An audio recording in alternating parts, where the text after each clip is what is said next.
ओम शांति। शिक्षक दिवस की सभी को बहुत बहुत बधाई। सभी को मालूम रहे, स्वतंत्र भारत के second president doctor Sarvepalli Radhakrishnan वो एक शिक्षक थे, प्रोफेसर थे दर्शन शास्त्र के। तो बड़े अच्छे व्यक्ति, उनकी यादगार में शिक्षक दिवस मनाया जाता है। तो सचमुच बड़ा गौरव का विषय है कि हमारे देश का एक शिक्षक सर्वोच्च पद पर आसीन हुआ। सचमुच शिक्षक देश के निर्माता हैं। वो मनुष्य को जीवन जीने की सच्ची राह दिखाने वाले हैं, जीवन का ढांचा तैयार कराने वाले हैं। उसमें भी जो बच्चों के शिक्षक होते हैं, छोटे बच्चों के, वो तो बच्चों के जीवन को जैसा चाहे ढाल दें। और यदि मैं ये कहूँ तो अतिशयोक्ति नहीं होगी कि जिस देश के शिक्षक बहुत महान हो, वो देश महान बन जाएगा। क्योंकि महान देश केवल वो नहीं जिसके पास धन बहुत हो या अस्त्र शस्त्रों का भंडार हो। फिजिकली वो महान हो सकता है, ए बिग पावर हो सकती है, लेकिन जिस देश में लोग चरित्रवान हो, नैतिक मूल्यों से सजे सजाए हों, जिस देश में अनेक महान व्यक्ति पैदा होते हो, वही देश सबसे महान है। भारत को आप देख सकते हैं, सबसे महान पुरुष इसी महान भूमि में पैदा हुए हैं। इवन स्वयं भगवान भी शिक्षक बनकर यहीं आते हैं, सत्य ज्ञान देने के लिए, सत्य गीता ज्ञान देने के लिए। तो इस शिक्षक दिवस पर हम सच्चे मन से सभी शिक्षकों का भी सम्मान करते हैं। शिक्षक पद एक सम्माननीय पद है, इसमें कोई संदेह नहीं है। और हम सबका भी कर्तव्य है कि हम अपने शिक्षकों को, गुरुजनों को पूरा दिल से सम्मान दें। क्योंकि ये सम्मान की भावना, ये कोई छोटी चीज नहीं है। जब हम अपने शिक्षकों के लिए बहुत सम्मान रखते हैं तो हमारी ग्रहण शक्ति बहुत बढ़ जाती है और हमारे अंदर एक ऐसी भावना पैदा हो जाती है कि जो कुछ वे कहेंगे उसे हम अपना लेंगे। शिक्षकों के जीवन का प्रभाव विद्यार्थियों पर बहुत ज्यादा पड़ता है। आप देख सकते हैं, जो लोग संसार में महान हुए हैं, बचपन से ही उनमें महानता के कुछ न कुछ बीज अवश्य थे। वो बढ़े, फलीभूत हुए। तो शिक्षकों की समाज को एक विशेष देन होती है, एक मुख्य भूमिका होती है किसी मनुष्य के निर्माण में, किसी राष्ट्र के निर्माण में। तो आओ आज के दिन हम अपने सभी शिक्षकों का सम्मान भी करें, उनके लिए शुभकामनाएं भी रखें कि वो सदा स्वस्थ रहें, सुखी रहें, विद्या के धनी रहें। अब आवश्यकता इस बात की है कि वर्तमान परिप्रेक्ष्य में शिक्षक वर्ग ये केवल एक पेशा बनकर न रह जाए, हमें इस पर ध्यान देना है। शिक्षक अपनी जिम्मेदारी को समझें कि वो निर्माता हैं। जिन बच्चों के भविष्य के निर्माण की जिम्मेदारी उन्हें दी गई है, अपने को वो बहुत जिम्मेदार समझते हुए उनके जीवन का निर्माण करें। दूसरों को अच्छी चीजें वही सिखा सकते हैं जो स्वयं नैतिक मूल्यों से भरपूर हों। बहुत इंपॉर्टेंट बात है, शिक्षक केवल वही नहीं है जो स्कूल कॉलेजों में बच्चों को पढ़ा रहे हैं, पर माता पिता भी बच्चों के प्रथम शिक्षक होते हैं। माँ को तो प्रथम गुरु कहा ही जाता है, लेकिन पिता भी।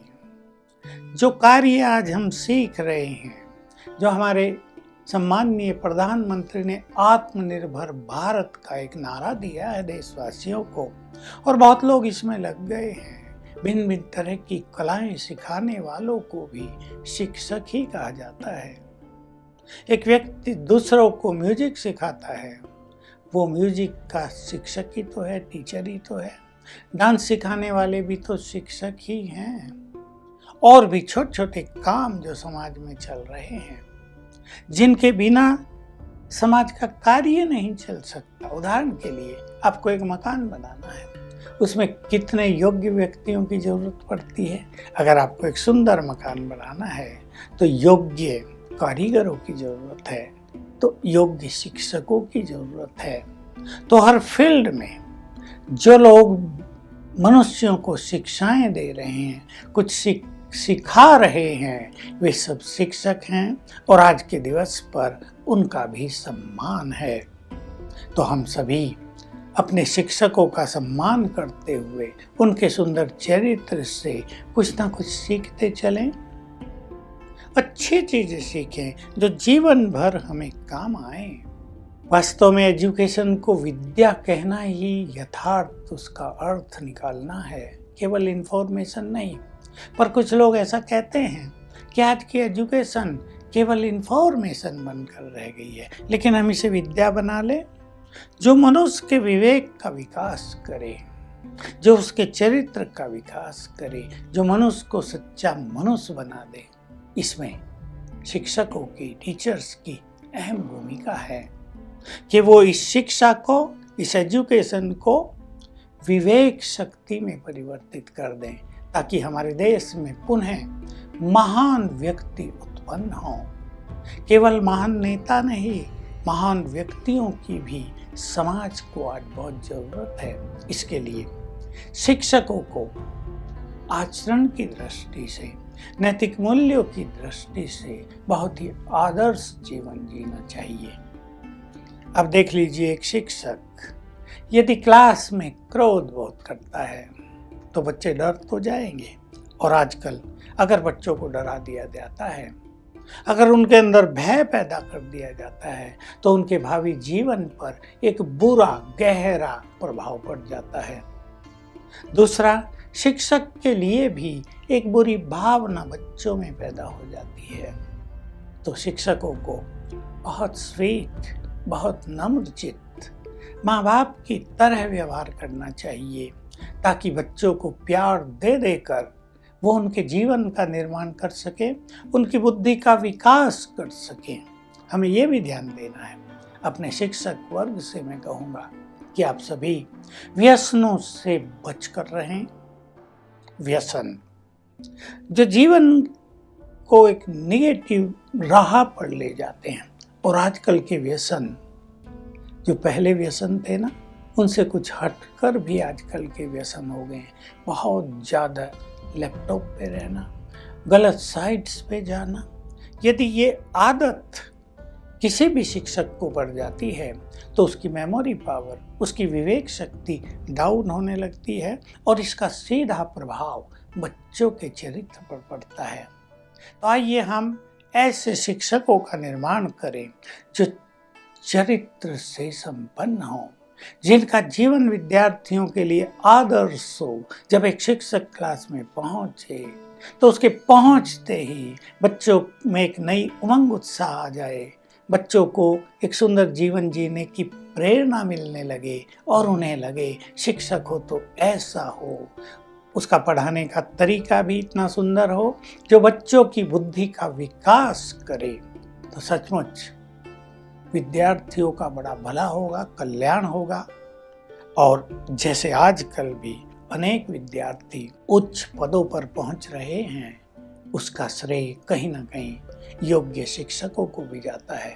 तो आइए हम सभी अपने ही समाज से योग्य शिक्षक पैदा करें, ताकि देश महान बन सके। शिक्षक केवल एक पेशा न रह जाए, लेकिन एक सम्माननीय फील्ड हो जाए। ये है और हमें इसे बढ़ाना है। तो आज के शिक्षक दिवस पर सभी को बहुत बहुत बधाई हो, और हम शुभकामना रखते हैं कि शिक्षक और विद्यार्थियों के समन्वय से हमारे देश में विद्या का प्रचार प्रसार तीव्र गति से होगा।